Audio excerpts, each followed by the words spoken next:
What is going on, Fear Grace family?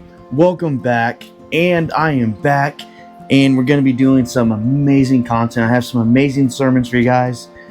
I do apologize for the inconvenience, but like I said before in a lot of my other videos, it's going to be God and family, and you guys are kind of like third because God is my number one, my family is second.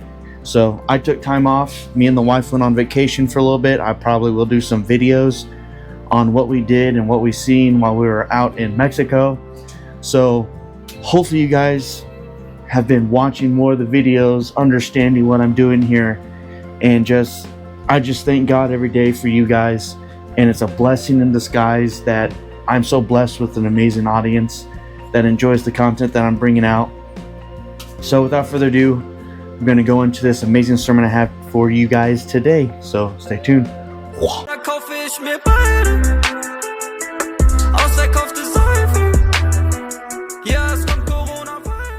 Have you ever stopped and asked yourself this? If Jesus is love, truth, and grace, why does following him bring so much resistance, rejection, and even hate? Why does something so good create so much pushback? So tonight, I'm not giving opinions. I'm going straight to Scripture. And what we're about to hear is not going to be comfortable, but it is necessary. If you are truly following Jesus Christ, not just in name, but in obedience to his word, then you need to understand something clearly. You are not imagining the opposition. You are not crazy for feeling rejected. You are not alone. The Bible already told us this would happen. Jesus warned us directly, and the apostles confirmed it. This message is to open your eyes to why this happens, and more importantly, what it means about your faith. So let's just go ahead and be clear. The issue is not that Christianity is flawed. The issue is that light always exposes darkness.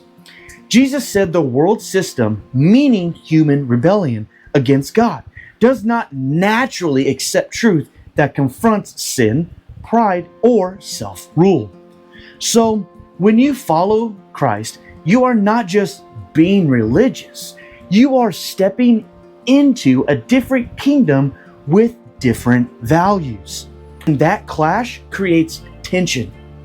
Not because you are doing something wrong, but because the world system resists God's authority.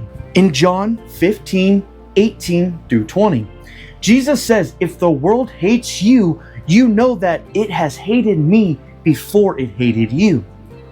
Let that sink in for a minute. Jesus is saying the rejection you feel is not personal failure. It is identification. He continues, if you were of the world would love its own. Meaning, if you blended in, compromised, and lived like everyone else, there would be no conflict. But then he says something critical. But because you are not of the world, therefore the world hates you. This is not random. This is spiritual separation. Then he seals it. A slave is not greater than his master. If they persecuted me, they will also persecute you. If they rejected Christ, rejection of his followers is expected. In Matthew 10:20, Jesus warns, you will be hated by all because of my name, but it is the one who has endured to the end who will be saved. Notice he doesn't say maybe. He says you will be hated. But he also gives direction. Endure. This is not about quitting when it gets hard. This is about staying faithful when pressure increases. In 1 Peter 4:12-16, Peter gets even more direct. Beloved, do not be surprised at the fury ordeal among you, as though some strange thing were happening to you. In other words, stop acting shocked when faith costs you something. Then he goes on and says, but to the degree that you share the sufferings of Christ, keep on rejoicing. That's not emotional denial. That's spiritual understanding. If you are insulted for the name of Christ, you are blessed. But he gives a warning. Don't suffer for wrongdoing. Only suffering for Christ carries this meaning. Now, here is the shift most people miss. This opposition is not proof you are losing. It is often proof you are standing where you should be.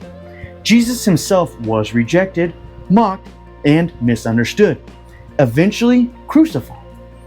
So, when you experience rejection for standing on truth, you are not being abandoned by God.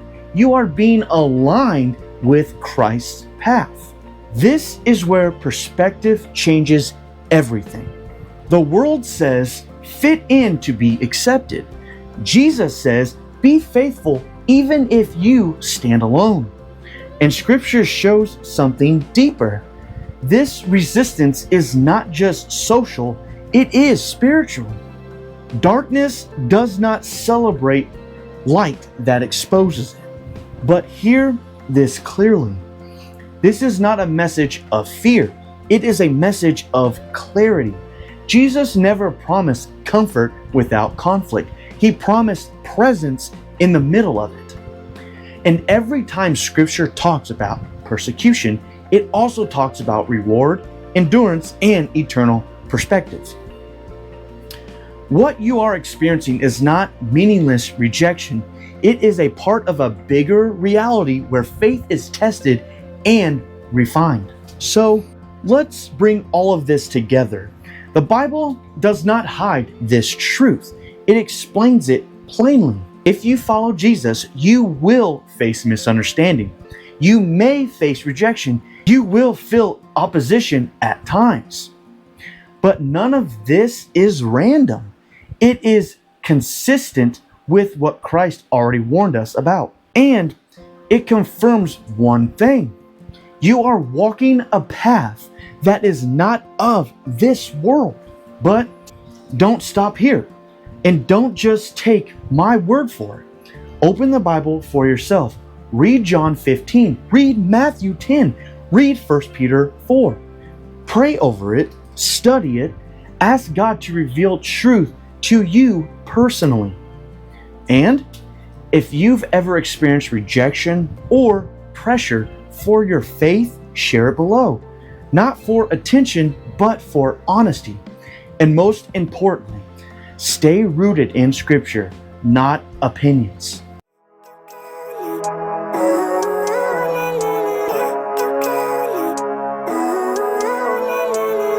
Living life every day, late at night.